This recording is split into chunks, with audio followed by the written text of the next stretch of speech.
yo siempre estaba en el tema de la reconciliación y yo creí que había resuelto muchos temas, pero pasaron algunas circunstancias, en particular ciertos hitos en el mundo que a mí me complicaron. Claro, entonces yo empecé a sentirme, yo estaba trabajando en los trabajos internos y de repente empecé a sentir conflictos antiguos que me volvían a aparecer. Y de alguna manera yo relacioné, yo dije, ¿por qué me vuelven a aparecer si yo esto lo he trabajado 1000 veces? Tendría que estar encargado. ¿Ah? Que tendría que estar ya Exactamente. Entonces dije, ¿no será que estos conflictos no solamente tocan temas biográficos míos, sino que están relacionados con mi paisaje cultural? ¿No será que este conflicto de la culpa, el temor a que me rechacen, no tendrá que ver con algo más profundo que lo que yo he visto biográficamente? Un poco así partí. Muy bueno. Entonces, y yo había trabajado una monografía de Zaratustra, y en esa monografía de Zaratustra yo tuve que estudiar los mitos, y yo tuve ahí la intuición de que los mitos raíces, los mitos contados por Silo les puso, no eran mitos neutros, no eran los mitos que me contaba cualquier historiador o la mitología de Campbell o qué sé yo. Tenían cierta sutileza, cierto énfasis que producía una transferencia. Esa fue la intuición que yo tuve en la monografía de Zaratustra. Entonces, mi conflicto personal, producido por ciertas situaciones que habían surgido en el medio, que eran, como te dijera, este aparecer del Me Too, de la marcha de las mujeres, de revisar conductas que uno siempre ha tenido y que de repente son conductas agresivas, etc. Crisis en definitiva. Entonces, frente a eso,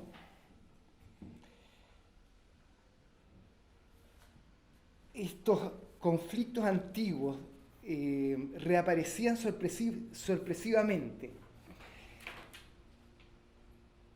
y de algún modo pensé que si eran conflictos que tenían que ver con lo cultural, yo tenía que profundizarlos y relacionarlos con un temor mucho más profundo al sentimiento de culpa y al temor al rechazo, que era el temor a la muerte. Y si lograba llegar al temor a la muerte, a mi muerte, el mito podía ayudarme a hacer la transferencia. Eso era como el marco de lo que yo estaba tratando de investigar, y era un poco... Entonces, en base a eso, yo armé ciertas hipótesis de trabajo. Y la primera hipótesis se llamaba el desarrollo de la mirada interna, y que decía algo muy simple. Para ampliar la conciencia hacia la conciencia de sí o más allá de la conciencia de sí, se requiere que la mirada se internalice, que la mirada se ubique en algún punto más adentro de lo que estamos acostumbrados. Y este hecho es muy importante porque si basta con que la mirada se internalice para lograr una ampliación de conciencia, a lo mejor despertar no es tan difícil. ¿Ah? ¿Me entiendes? Y ese ejercicio de colocar la mirada un poquito más adentro, siempre me ha resultado muy, muy interesante. Y la pregunta mía era, ¿por qué uno no lo logra? Entonces, aquí es lo que yo dije, es que no lo logra porque hay algún conflicto que hace que esa mirada no logre entrar. Algo le duele, o sea, cuando la mirada va para adentro, siente algo que le duele y se sale. La dificultad para esta internalización son las contradicciones. y el sufrimiento. ¿Ah? O sea, si yo pudiera internalizar la mirada y sujetarla ahí, y eso es experimentable, la conciencia despierta, se amplía. Yo entro inmediatamente en una nueva estar. Pero si esa mirada al internalizarse experimenta dolor, se va a salir. Y lo que coloco acá es que la raíz del sufrimiento no es situacional, no es cualquier sufrimiento el que nosotros tenemos, sino que tenemos un sufrimiento radical, que es el temor a la muerte. Y la tercera hipótesis dice, la creencia, bueno, y este temor que yo tengo a la muerte no es un temor que yo lo resuelva con ensueños cualquiera, yo lo resuelvo culturalmente. Es mi cultura la que resuelve el temor, resuelve entre comillas, vamos a ver que no lo resuelve, pero que lo resuelve mal, pero lo resuelve el temor a la muerte. El temor a la muerte y la respuesta de la conciencia a ese conflicto son la base del sistema de creencias en las distintas culturas. ¿Cachai? Entonces yo tengo un sistema de creencias en mi cultura para resolver mi temor a la muerte. Y yo se los voy a contar acá. ¿Ah? Porque lo que yo pongo acá son mis creencias.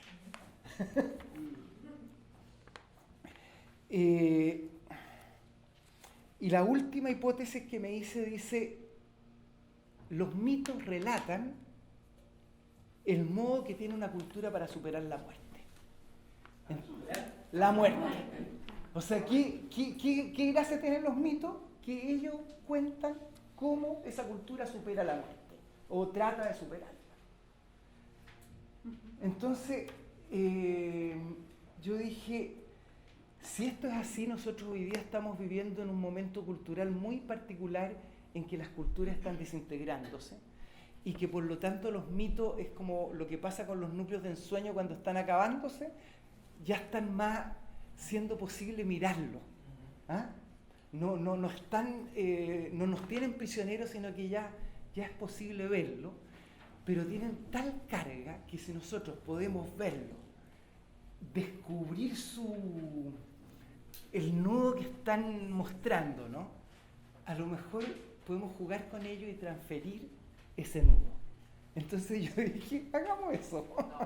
¿Ah?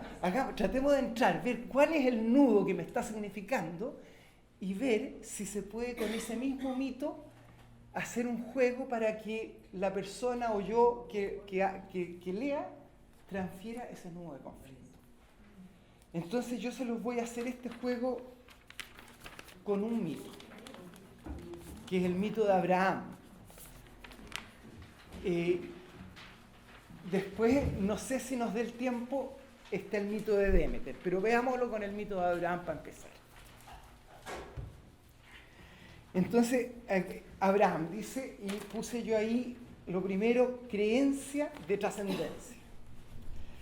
El mito de Abraham te muestra una creencia, cómo trasciende el pueblo judío y cómo trasciende Abraham. Trasciende por la descendencia. Es decir, ¿cuál es la creencia de la inmortalidad? Son yo trasciendo a través de los hijos y los hijos de mi hijo y los hijos de mi hijo. Esa es la inmortalidad. ¿Ah? Y resulta que esa es una creencia muy profunda que uno tiene. Yo creo que todos, no importa, tenemos de algún modo estas creencias, las podemos haber trabajado más o menos, pero personalmente yo capto que la tengo muy adentro. ¿Ah? Entonces, y la Ana sabe que como lo que significan los hijos en nuestro entorno, ¿me entiendes? Es una cosa pero muy fuerte, al punto de que cuando eso está en riesgo, a mí cambio todo. Esto es lo que dice el mito de Abraham contado por la tradición cristiana, judía, etc. Abraham escucha la voz de Dios pidiendo el sacrificio de Isaac. Abraham se resiste y le explica que no es posible, ¿no es cierto? Dios obliga a Abraham a matar a su hijo. Ese es el tema. Ese es el tema. O sea, Dios le dice, tú tienes que sacrificar a Isaac. Y Abraham le dice, no es posible. Él ya había mandado al desierto a su hijo Ismael. Él había tenido otro hijo con su esclava y ya lo había echado, lo había mandado al desierto, a morir al desierto. De Beersheba con su madre Agar, y no se sabe si sobrevivió. Sara, que es la señora, la esposa de Abraham, no resistirá la pérdida de Isaac, le explica Abraham a Dios. Es verdad, Dios, que no te creímos que tendríamos descendencia cumplidos los 80 años. Porque Isaac nació cuando ellos tenían 80 años y se burlaron de Dios y le dijeron, a esa edad nadie tiene hijos, no te creemos. Nos reímos y nos burlamos y tú nos diste este hijo. Le pusimos Isaac, que significa risa, en recuerdo de esa noche que renegamos de ti. No puedo sacrificarlo ahora. No puedes enviarme a matar a mi propio hijo. Todo esto es muy lógico, yo no lo haría. Abraham sabía lo que significaba desobedecer a Dios. O sea, porque también desobedecer a Dios es una cosa...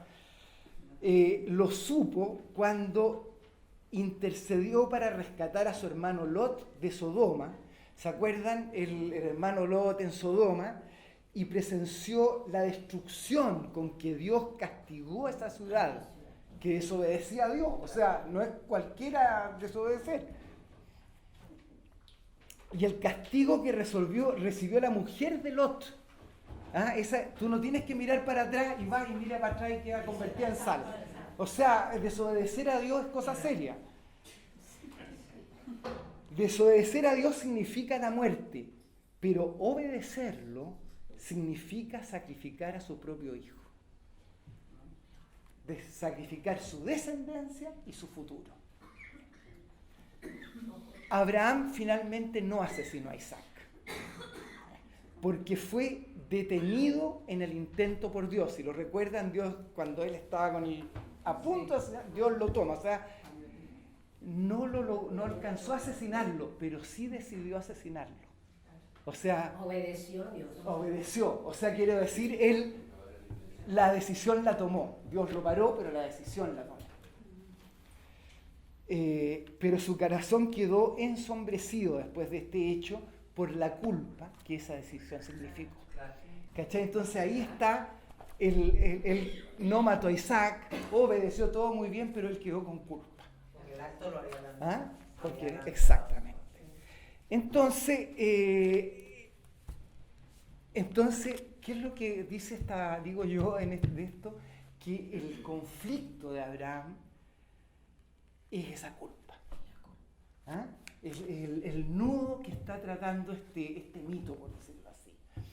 Y que para poder entender el mito, y lo que yo hice, que les pediría a ustedes ahora, es tratar de ubicarse en una situación de vida en que tuvimos que tomar una decisión muy difícil.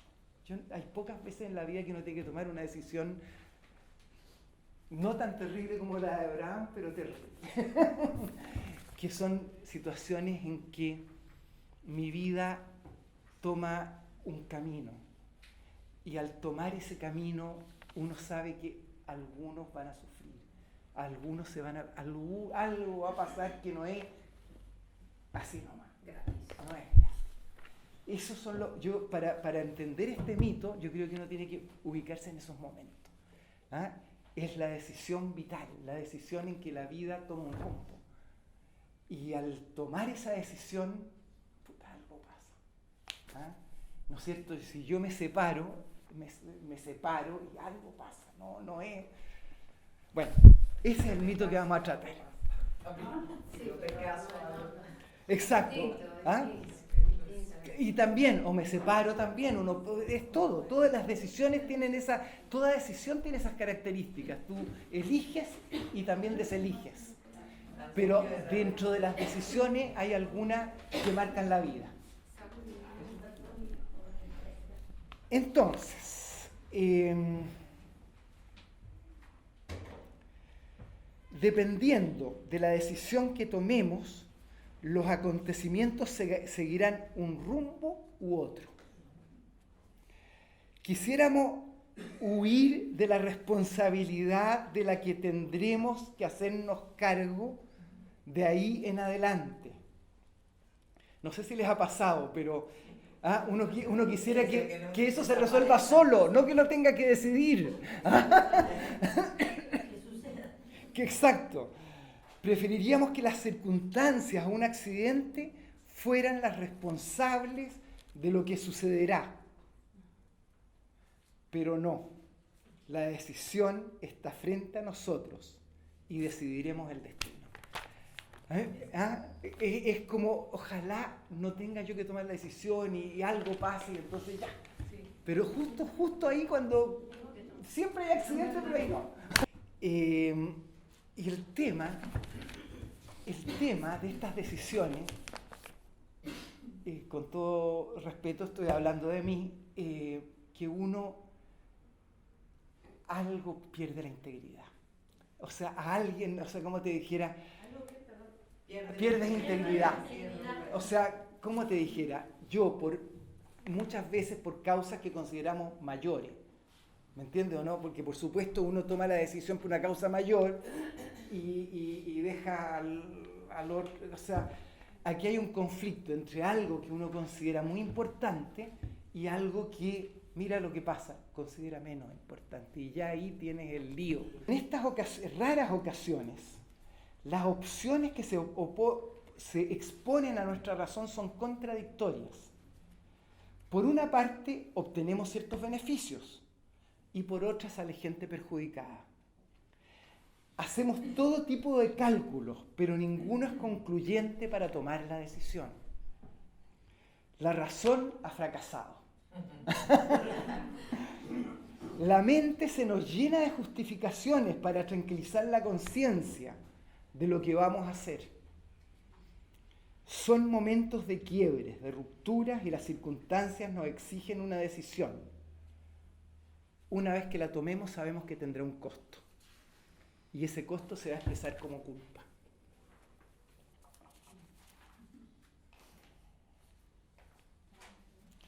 El sacrificio de Isaac es el sacrificio del humano, de la particularidad humana por un supuesto bien mayor, por una causa trascendente que justifica el atropello a lo humano particular.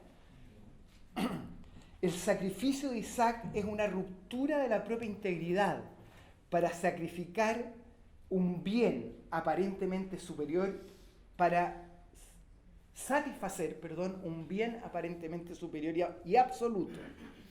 Se vive como una fuerte contradicción y dolor, en que su única salida es tener que aceptar el mandato del sacrificio.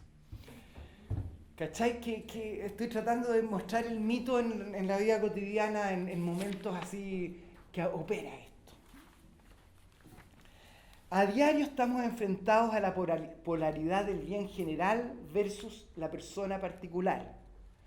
Desde el empleado que debo echar para hacer más eficiente la empresa, a las promesas que rompemos o los principios que transgredimos por el bien del conjunto. Tomamos decisiones que afectan a gente querida, justificados en una causa superior. Dentro de mí espero que algo me detenga, esa mano de Dios, que algo me detenga, que no tenga que infringir esa traición a mí misma, que algún accidente sucede y la situación se arregle, sin mi intervención, pero eso no ocurre.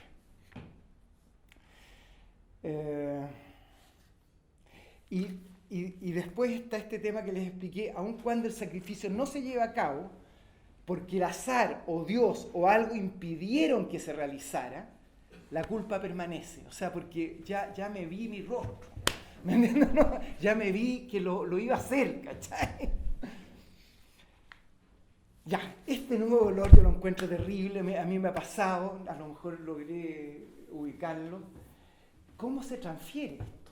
Porque el tema es cómo se transfiere, cómo salgo de este nudo, que además estamos descubriendo que no lo inventamos nosotros. Esto es un nudo cultural que ¿cómo te dijera? Y mira cómo está el nudo. Dios te promete la trascendencia, pero a un costo, y el costo es que me tienes que obedecer. Es decir, hay un pacto para que tú seas inmortal. O sea, yo te doy la descendencia de los hijos, pero me obedeces. Es el pacto. Tú me desobedeces y aquí... Y se produce este conflicto. Pero si ¿cómo tomo una decisión al final? Entonces,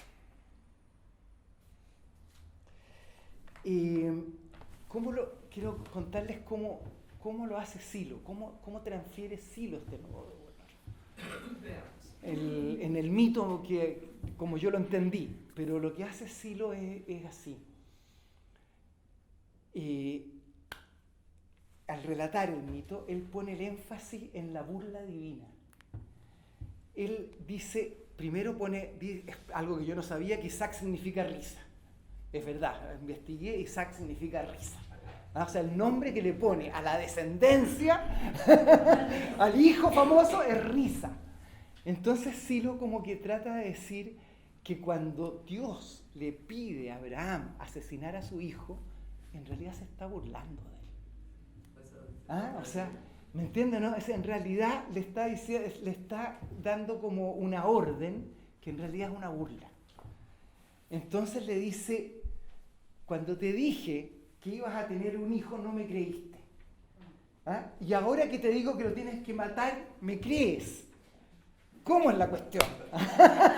O sea, ¿cuándo cree y cuándo no cree? O sea, entonces, de esta manera, con esta burla y con esta risa, Silo aliviana este famoso mito, que es un mito que nos tiene...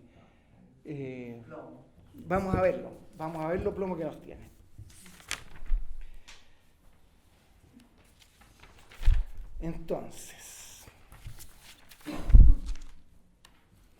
Entonces ahora metámonos un poco más profundo en el mito todavía para poder ver si lo podemos transferir. El conflicto radical es la muerte. Esto a mí me gusta porque lo sabemos por libro. ¿No es cierto? No hay sentido en la vida si todo termina con la muerte. Yo me hice una pregunta terrible que es, yo tengo la creencia de que la inmortalidad es mi descendencia. Está dentro de mí eso. Entonces, bueno, y vivo perfecto con eso. Hasta que un día me imaginé qué pasaría si se corta esto. Es que yo no lo soporto en mi cabeza. Si se corta eso. Entonces me di cuenta que la creencia era más fuerte de lo que yo creía. Y traduje esto, no hay sentido en la vida si todo termina con la muerte. Y dije, ¿y si el sentido es la descendencia? No hay sentido en la vida. Y eso me hizo mucho... Bueno, el conflicto radical es la muerte. Nos morimos, la conciencia se muere y su intencionalidad lanzada hacia el futuro se topa con el hecho de que el futuro se corta abruptamente. Ese es como el conflicto grande que todos tenemos. Y ese es el conflicto que nosotros ocultamos con el consumismo, ocultamos con pequeños problemas, ¿me entiendes? Pero que en realidad si tenemos un conflicto y que nos es común, es este. Un temor instintivo que a veces puede llenarnos de pavor está en el trasfondo de nuestra conciencia. Este es el sistema de tensiones internos que se traduce en los mitos. Si yo me quiero meter con un mito, yo llego a este temor. Este temor que aparentemente no está presente en la cotidianidad nos sorprende dramáticamente en las encrucijadas cuando debemos tomar decisiones. ¿No es cierto? Nosotros vivimos tranquilamente en la vida hasta que tenemos estos momentos de decisión vital. Ahí ya no estamos nada tan tranquilos y el tema del sentido de la vida y de la muerte se nos presenta. En la alegoría bíblica de Abraham, la solución al temor a morir, la imagen de trascendencia es la descendencia. Entonces, para Abraham, la inmortalidad le dicen, aquí creo que lo noté, serás padre de numerosos pueblos. Mira, ser padre de numerosos pueblos es la hostia. El temor básico y existencial a la muerte, el miedo a la solitaria y eterna nada, se transfiere por la promesa de multiplicidad de la familia hasta devenir en pueblo. Bonito. Dios promete a Abraham la trascendencia a través de las generaciones venideras que sucederán formando numerosos pueblos de los que Abraham será su padre original. Y toda esta descendencia está alegorizada en su hijo Isaac. Porque Isaac es el único hijo, Isaac es el que va a ser después. Así que si lo mato a él, quedo ya. Bueno, yo pongo entre paréntesis acá Ismael, porque para la cultura islámica el que representa esta descendencia no es Isaac, es Ismael, que es el hijo que Abraham echó al desierto, pero que alegóricamente tiene el mismo. Por lo tanto, sacrificar a Isaac no es solo la muerte del hijo, sino también la muerte espiritual y eterna. No sacrificar a Isaac es desobedecer a Dios, que es lo trascendente y lo absoluto en sí mismo. Desobedecer es dejar de ser parte de la sustancia inmortal. ¿Qué debe hacer Abraham en esta situación límite? Haga lo que haga, sobrevendrá un sentimiento de culpa, ya sea por el sacrificio o ya sea por la desobediencia. Una vez que Abraham toma la decisión y extiende su brazo asesino para descargarlo sobre su hijo, Dios lo detiene, porque ya comprobó que le era fiel y obediente, pero la culpa quedó depositada en ese corazón que supo de lo que era capaz. Entonces, mira esto. La descendencia son los hijos. Eso es descendencia. Pero también la familia. ¿No es cierto? Los hijos y también la familia. Más tarde, no es solo la familia, sino que es el pueblo, porque las familias constituyen pueblo. Por último, la patria, porque mi patria es mi pueblo, es mi familia. Y por último, el Estado, porque es el concepto de la patria. Todos estos entes están asociados a un territorio. Yo necesito una casa, yo necesito una tierra, o sea, hay un territorio asociado a todos estos entes que tienen que ver con la descendencia.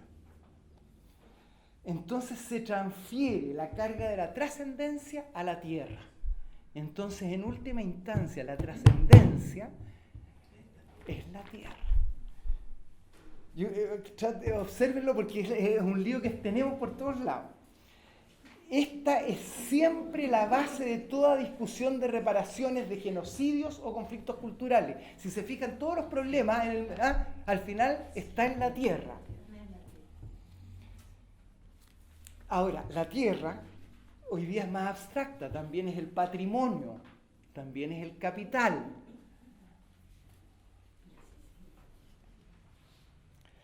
Entonces, la muerte personal queda oculta en la identificación con alguna de esas entidades superiores, las cuales creo que sobreviven a mi muerte. Entonces yo ya no es solo la trascendencia, mi descendencia, también yo trasciendo por la patria. Por la familia, o trasciendo en la tradición. O sea, hay muchas cosas que empiezan a ser, que provienen de esta descendencia.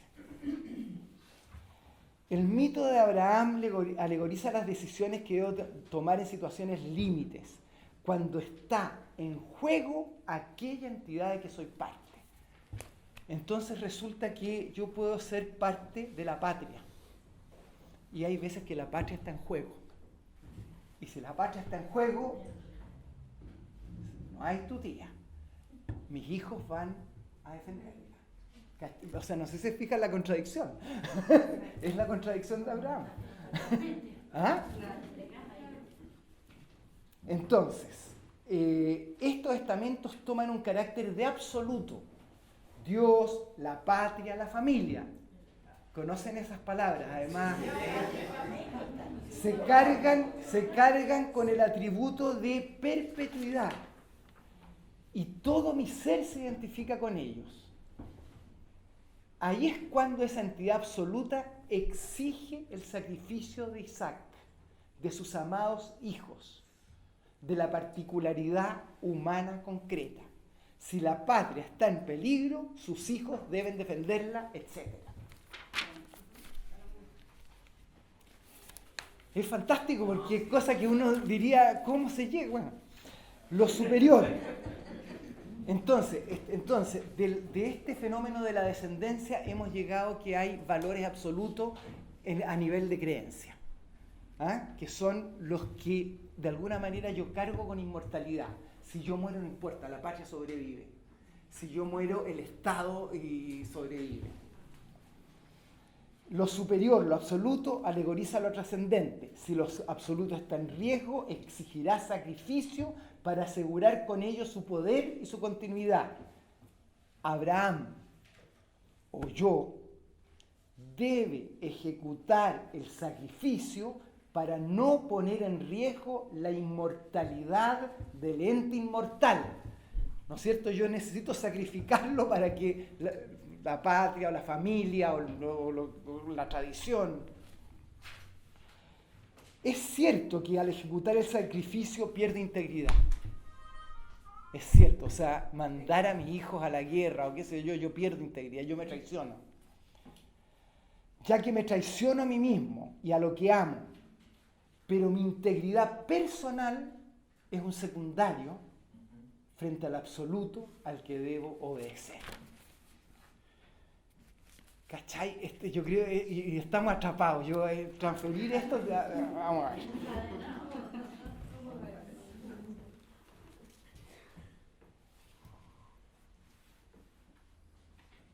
Entonces, Dios promete la inmortalidad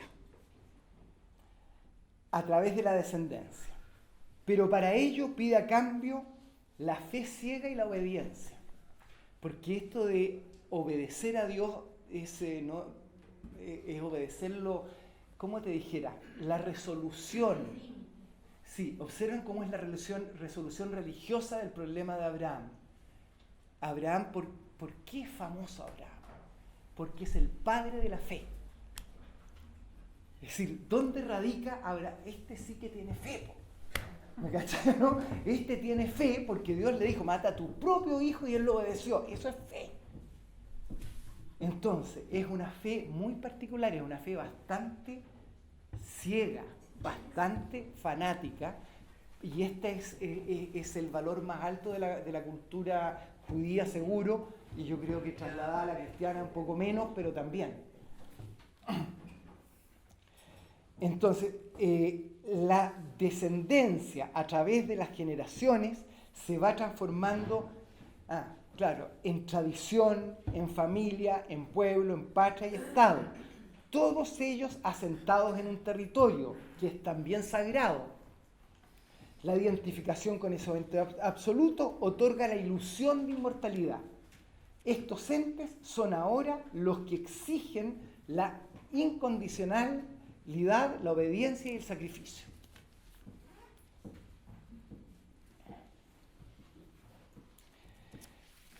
Entonces, y no sé si me siguen en eso de que la Biblia exige la fe, eso se entiende. Ya. Entonces ahora hay que transferirlo. Bueno, yo les recuerdo, nosotros tenemos un principio que dice, dice, harás desaparecer tus conflictos cuando los comprendas en su última raíz y resolver.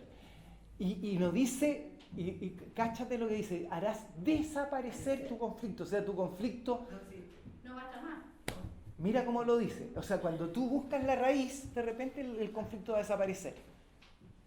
Me parece lindo eso. ¿Ah? Entonces nosotros vamos a ver si logramos llegar a esa raíz.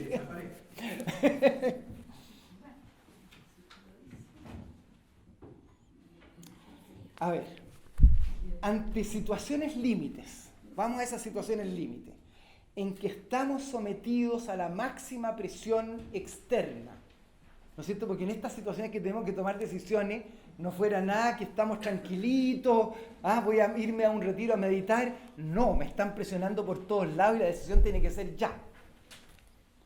Pero también a la presión de las compulsiones psíquicas internas. Cuando tenemos que tomar decisiones que comprometen el futuro propio y de otros, ¿cómo se hace para encontrar el camino correcto, el más coherente, el que nos cohesiona, nos une y nos abre futuro? ¿Cómo se hace eso?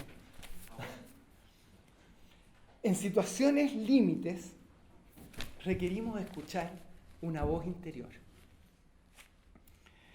que nos inspire y nos guíe.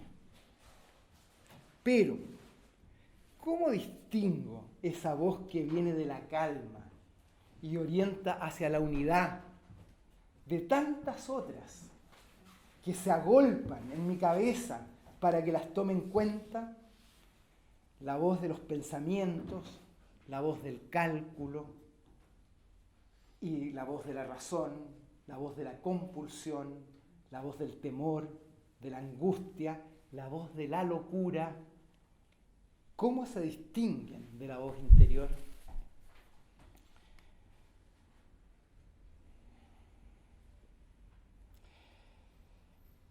Bueno, en la estructura de la culpa,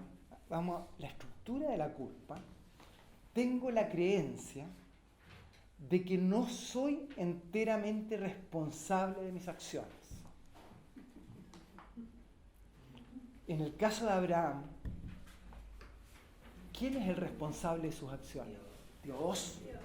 ¿No es cierto? Siempre fue Dios, lo vamos a ver ahora. Las decisiones no fueron tomadas con plena libertad, sino obedeciendo a ese algo superior. Es la obediencia debida a eso superior. Por tanto, la responsabilidad de las consecuencias de mis acciones radica en ese algo mayor y absoluto y no en la decisión personal. Esa es la estructura de la culpa.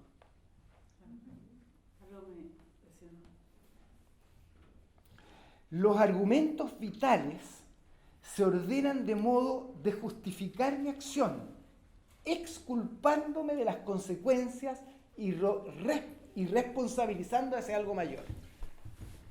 Entonces, yo, como te dijera, yo no sé si yo me he observado, pero estoy todo el tiempo afirmando los argumentos para que esa acción quede con una justificación frente a mí mismo, sobre todo, o frente a quien sea.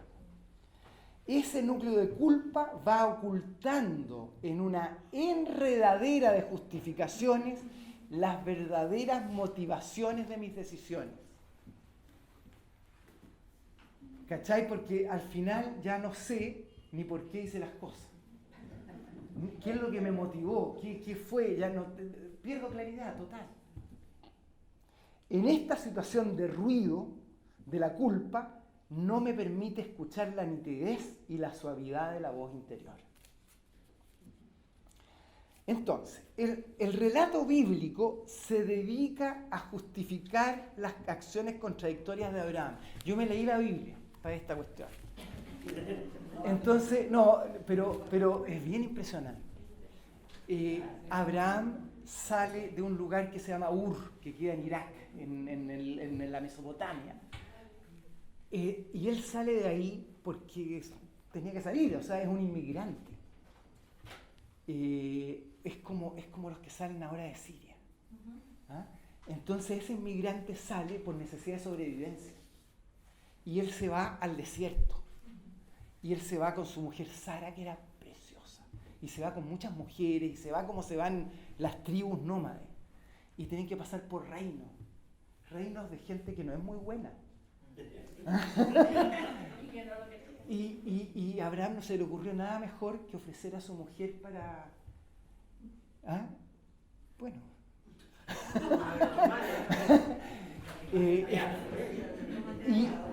Y esto lo dice la Biblia. ¿Ah? Y él le habla con Sara, le dice, mira, si ellos saben que yo tengo una mujer tan linda, me van a matar a mí, porque, bueno, arregla la cosa. Bueno, y todo esto, ¿por qué lo hace Abraham? Porque Dios se lo ordena. Entonces de aquí empezamos toda la travesía de la inmigración, que es un grito de sobrevivencia como cualquiera que inmigró. Y las cosas que hay que hacer para poder sobrevivir en una situación así, bueno, para Abraham era Dios me lo dijo. ¿Ah? Dios hizo esto, Dios hizo lo otro, todo el tiempo. Entonces, en una especie de relato histórico exculpatorio, gracias a que todo ha sido por obra de Dios, en la medida que crea que Dios es el que me empuja a actuar en contra de lo ético, el crimen está justificado.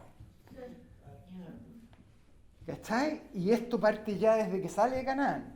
Si en algún momento cuestiono esa fe y soy yo mismo responsable de mi acto, tengo que responder ante mí mismo y ante Dios. O sea, porque aquí no estamos discutiendo si Dios, pero tengo que responder ante Dios de lo que estoy haciendo. Pero ya no puedo justificar mis acciones en su nombre. ¿Cachai? Si yo digo, si tomo decisión por mí mismo, estoy frito. Abraham, en su recorrido a Canaán, comete varias acciones contradictorias para salvar su propia vida. Y todas están justificadas para cumplir la misión que Yahvé le confiere de llegar a Canaán y ser padre de pueblos. Y aquí las relato. Prostituir a Sara, la primera. Su hermana y esposa, además. Para ganar en favor de los reyes de los lugares por donde pasaba. Expulsar a Ismael y a Agar de su hogar. Los expulsa al desierto. Él no sabe si van a sobrevivir. Después Dios los hace sobrevivir, pero él no lo sabe eso. Y los deja a merced del desierto. Sacrificar a Isaac por degollamiento. El juicio moral queda suspendido por la fe en Yahvé, que es el que ordena y Abraham obedece. Entonces Abraham tiene que sobrevivir para realizar el plan de Dios. La acción contradictoria se justifica para cumplir el mandato divino. ¿Está bien? Al no asumir la responsabilidad de mis decisiones que tomo para sobrevivir, sino que las justifico por la fe y como obediencia a esa fe, transfiero la responsabilidad de la acción a Dios. Esta contradicción se oculta detrás del sentimiento de culpa. Y yo pongo acá algo que ya no es judío, pero que es cristiano y que dice, por mi culpa, por mi culpa, por mi culpa, por mi santísima culpa. ¿Ah? Grandísimo. O por mi grandísima. Ah, no es santísima, está mal. no es judío, eso no está en el judaísmo. La culpa sí, pero esta oración no. Esta Esta oración la aprendí en el colegio, me fascinó. Bueno, entonces no sé si se fijan que al estudiar la estructura de la culpa, trato de llegar al nudo del problema. Se trata ahora de disolver este nudo de conflicto, en el cual el temor a la muerte me induce a acciones contradictorias, justificándolas por la fe ciega en algún absoluto, para luego ocultar la traición a mí mismo por medio del sentimiento de culpa. Yo lo que digo, el sentimiento de culpa oculta algo. Esa es una cosa que se dice acá.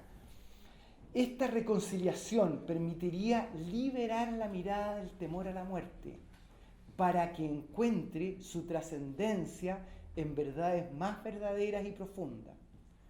Tenemos que llegar a la verdad interna, poner ante los ojos la justificación de las acciones contradictorias y aceptar la propia responsabilidad, reconciliándonos por lo hecho y reencontrando la voz interior, la verdadera voz de Dios, provocando con ello una distensión profunda de este sistema de tensiones básicas. Entonces, estamos ante, ¿cómo te dijera? El temor a la muerte, y este problema de la muerte es serio. No sé, es serio, no es menor, porque Isaac es, claro, es un hijo, pero también Isaac, ¿ah? ¿Qué representa? Por ejemplo, teníamos nosotros en nuestra época un lío que era la lucha social. Y la lucha social justificaba muchas cosas. ¿Ah? La lucha social justificaba la violencia, justificaba muchas cosas. Entonces, y tú estabas dispuesto, afortunadamente apareció Silo en el camino y nos sacó de esto, pero muchos de nosotros estábamos dispuestos, Jenny, estábamos dispuestos a cosas bastante feas por principios muy altos. Entonces nuestro Isaac era, bueno, nada, la gente que teníamos al lado y las que estábamos dispuestos a dejar de lado y a sacrificar por esa causa que considerábamos noble. Así que Isaac tenía como eso. Y en este caso, Dios era la causa. ¿Ah? Dios era el absoluto, era la causa. La obra. Yo, como te dijera, yo juego conmigo muchas veces para estudiar estas cosas. Yo, por ejemplo, lo conjunto. Son valores que uno tiene. ¿Ah? Entonces, por lo conjunto, de repente, ¿qué soy capaz de hacer? Entonces ahí entras tú a más o menos a... Tienes tu propio Dios, aunque no sea el Dios de Abraham. Sí, no, eso de buscar tu propio Isaac me parece que Entonces me encanta esto, porque podemos entonces trasladar el mito porque nosotros hemos tenido que tomar decisiones y hemos dejado cagadas como todo el mundo. Y el lío que han tenido esas cosas es que no las hemos bien comprendido, y hemos quedado con el sentimiento de culpa. Y yo anoté una frase de Silo de 1981. ¿Se la recuerdan? Tú y el otro son responsables de lo que hicieron. Yo soy responsable de lo que hice, pero nadie es culpable de lo que sucedió. Que es interesante la fórmula, porque todos, yo hice esto, y el otro hizo esto, y el de más allá hizo de allá, y al final quedó no sé qué escoba, pero no es que yo sea culpable de la escoba, pero sí soy responsable de esto. De este movimiento sí tengo que hacerme cargo. Claro, si no lo hubiera hecho a lo mejor, pero no soy culpable de lo que sucedió. Tú y el otro somos responsables. Y poder ver esa diferencia y poder comprender la situación de lo que cada uno hace, de los roles del uno y del otro, etc., y comprender que lo que sucedió es hasta la época. O sea, hay culpa te pierdes si empiezas con las culpas. Claro. Muy abstracto. Es muy abstracto, pero si logro ver esa parte de responsabilidad, en realidad se desarma la culpa. ¿Cachai? Porque capto de qué me tengo que hacer cargo. Abraham, entonces vámonos a Mesopotamia. ¿Ah? Mesopotamia, el río Éufrates y el río Tigris. Hay dos ríos. ¿Ah? Y ahí hay unos pueblos nómades y están muriéndose de hambre. Abraham debe salir de Ur, su patria original. La sequía y el aumento de la población han agotado las condiciones de subsistencia. Esta gente del desierto, un poquito más de ovejas ya no las pueden dar de comer. Desde esta ciudad al sur de Mesopotamia, bordeando el río Éufrates, algunos emprenderán un largo viaje para encontrar futuro en tierras lejanas. Abraham tiene fe en que las tierras de los cananeos encontrará su lugar. Una vez instalado allá, enviará a buscar al resto de su familia. La historia de Abraham es la historia historia de los millones de migrantes que hoy salen de Asia y de África hacia Occidente. Los infortunios que viven para acceder a la tierra del bienestar son terribles. Esclavitud, miseria, prostitución, asesinatos. Los cadáveres de los niños flotan en el vaivén de las olas hasta vadear en las playas. Esas son imágenes que vemos. La tribu de Abraham, saliendo de Ur, sur de Irak, comerciando con los reyes del lugar y ofreciendo a Sara a cambio de protección y hacienda, no se distancia demasiado de hoy. Sobrevivir es el grito que tienen en el alma. Sobrevivir y después ayudar a sobrevivir a los que queden atrás. ¿Cachai? O sea, aquí hay un motor y es la sobrevivencia. O sea, salen porque vamos a sobrevivir y eso es el impulso. ¿Ah? Claro, y es el impulso con que se vienen todos los que se están viniendo de todos lados. Los emigrantes del siglo XXI llegan a los campos de refugiados. Algunas mujeres procuran alimento a cambio de sus cuerpos, otras son violadas y algunos niños ríen, otros ya no. Los maridos sienten el dolor de la impotencia, ¿cachai? O sea, porque están con sus maridos, no sé, cierran los ojos, enmudecen el corazón, pero sobrevivir es el instinto que brota del alma. O sea, hay que cachar esa parte, ¿me entendió? ¿No? Porque se aferran a su Dios que les dé consuelo. Esto pasará y pronto tendrán una vida mejor, susurra la esperanza envuelta en lágrimas. ¿Cachai? Que siempre tenía eso, esto va a pasar, aguántate, aguántate. Solo Dios, Yahvé, comprendió y tiene un plan para Abraham. Solo Dios conoce el plan para cada uno de los seres humanos que están llegando a los campos de refugiados de Lesbos, de Idomeni, de Rigonce, de Lampedusa en el sur de Europa, los sirios en las fronteras de Turquía, los palestinos en Gaza, los africanos en Dadaab o Darfur. Así que estamos en pleno mito. Entonces, Abraham lo que sí empieza a decir es que Dios es el que lo manda. Él tiene el grito de sobrevivir. Pero de alguna forma él empieza a justificar sus acciones a nombre de esta intuición que él tiene. Abraham abraza esa promesa de Dios y un día, después de muchas penurias, logra asentarse en un pequeño poblado de Canaán. Tiene 2 hijos, Ismael de su sirvienta y amante, Agar, e Isaac de su esposa Sara. Ambos nacidos en este nuevo hogar, ya lejos del periodo de la miseria y esclavitud. Entonces ya llegó Abraham, está sentado y tiene un hijo, el Ismael, y tiene otro, el Isaac. Ya, y tiene su hacienda, ya se olvidó de todo eso. Pero Abraham guarda rencor en los recuerdos.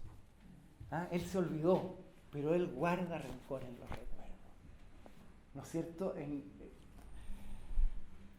Recuerdos de las humillaciones que sufrió para salvarse y salvar a su tribu.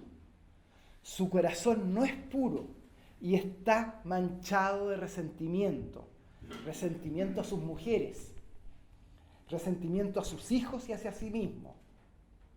Está también enojado con Dios, que le exigió demasiado y lo obligó a estos sacrificios a cambio de una promesa, la promesa de una tierra, de una patria y de ser el padre de numerosos pueblos. Abraham se lamenta y se justifica, porque tenía que sobrevivir. Solo él podía guiarlos en los peligros del desierto. Solo si sobrevivía existía la opción de salvar la tribu.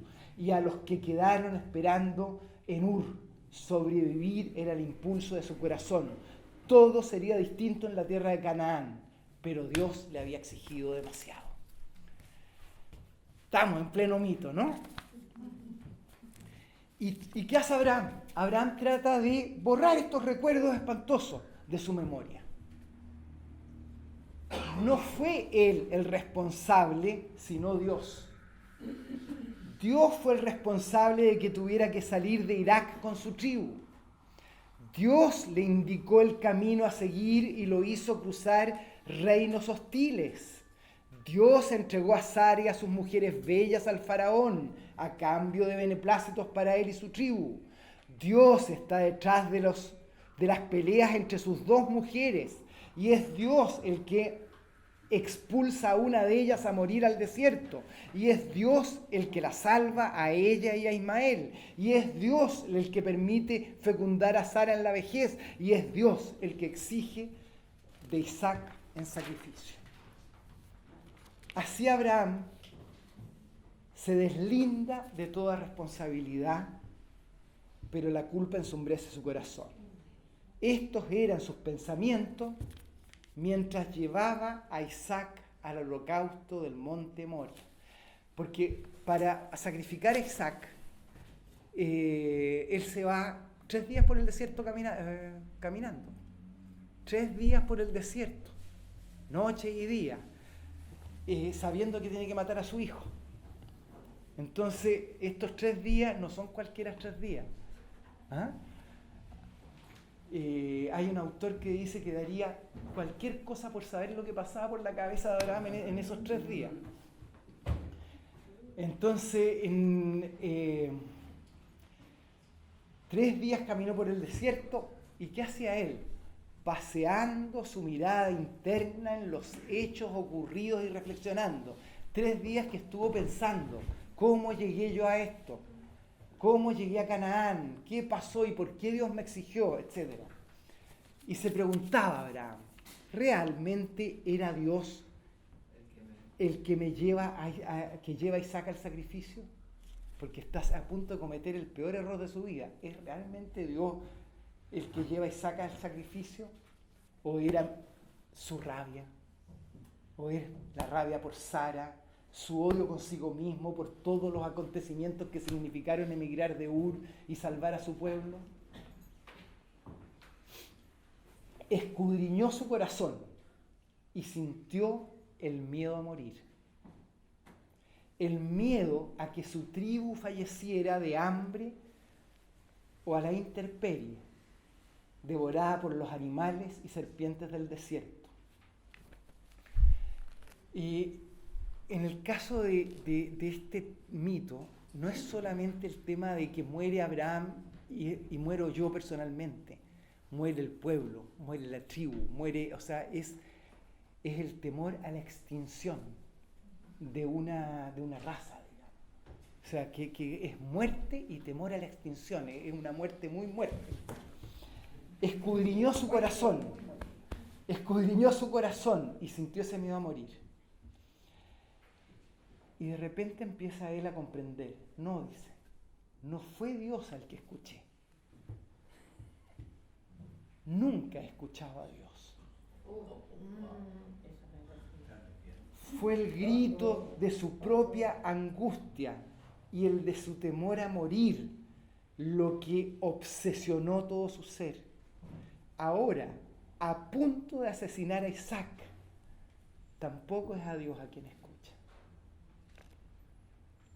Un sentimiento de profunda soledad lo invadió. Ya no sabía si hizo lo correcto o se dejó llevar por sus instintos. El sol se perdía en las doradas dunas del horizonte. Isaac, a cierta distancia de él, junto al altar apilado de leña, observaba. Él llega con todas estas meditaciones y capta que él no había escuchado a Dios. Y de repente ve en esta soledad, a punto de cometer el peor error de su vida. Isaac con las leñas y con el holocausto listo para prender el fuego, y Abraham solo.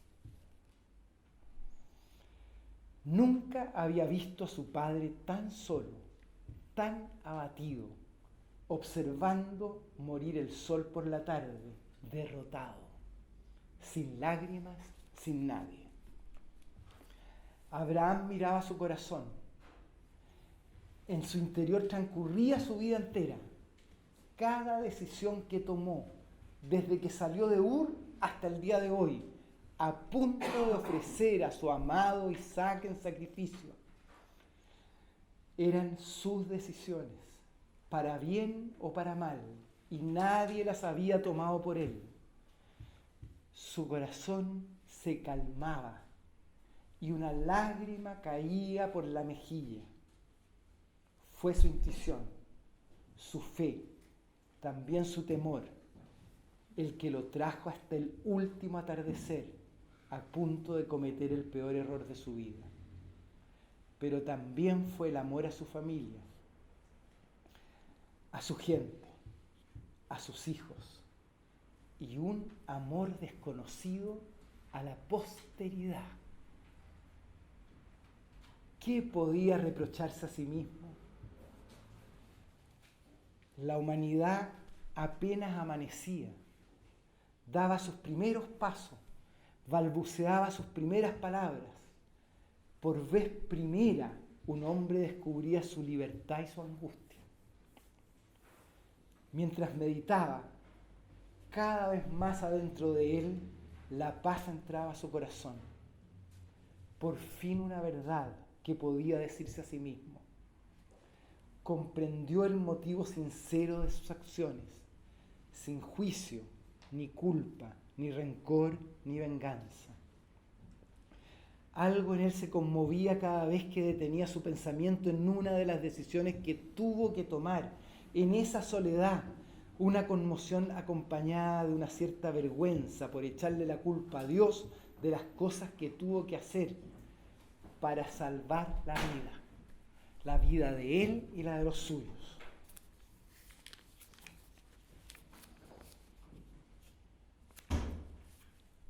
Todo esto no está en el mito, por supuesto. Todo esto es el relato transferencial que se intenta. Las estrellas ya cubrían la noche, están en el desierto, y la cúpula del cielo, de azul fulgente, iluminaba como nunca antes la había visto.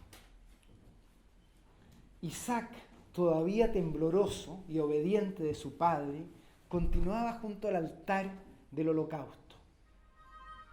Arrodillado para proteger con su cuerpo la yesca del viento, saca una chispa de la piedra y enciende la hoguera. Abraham se acerca al fuego y le dice a Isaac: hoy, en la cima de este monte sagrado, por primera vez he escuchado a Dios en mi corazón.